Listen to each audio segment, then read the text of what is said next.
అర్జెంటుగా బాలయ్య బాబు గారికి చెప్పి బసవతారకం హాస్పిటల్లో ఉన్న క్యాన్సర్ పేషెంట్స్ అందరినీ కూడా ఆ పాస్టర్ దగ్గరికి పంపిమని రిక్వెస్ట్ చేద్దాం. ఏ పాస్టర్ అంటారా? మేమందరం పొందుకున్నాను. నేను క్యాన్సర్ పేషెంట్ అండి. నేను క్యాన్సర్ పేషెంట్ ఆయన చేసి ప్రార్థన చేయక కష్టపడ్డాను. ఈ రోజు ఇలా ఉన్నానండి. నేను క్యాన్సర్ పేషెంట్ ని.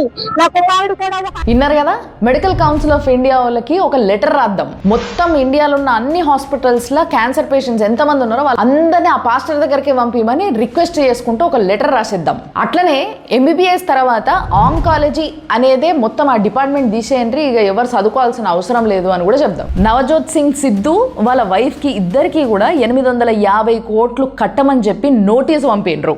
ఎందుకు అని అంటే ఈ పర్టికులర్ డైట్ ఫాలో అవ్వడం వల్ల నా వైఫ్ కి క్యాన్సర్ తగ్గింది అని చెప్పి బయటికి చెప్పిండు కదా వచ్చి.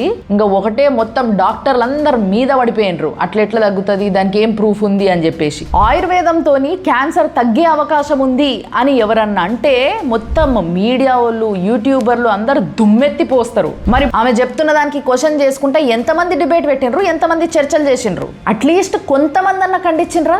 ఆఖరికి ఒక మాట, పోప్ జాన్ 23 స్టమక్ క్యాన్సర్తో చనిపోయిండు. ఆమెకు ఎవరైనా చెప్పండి అబ్బా కొంచెం.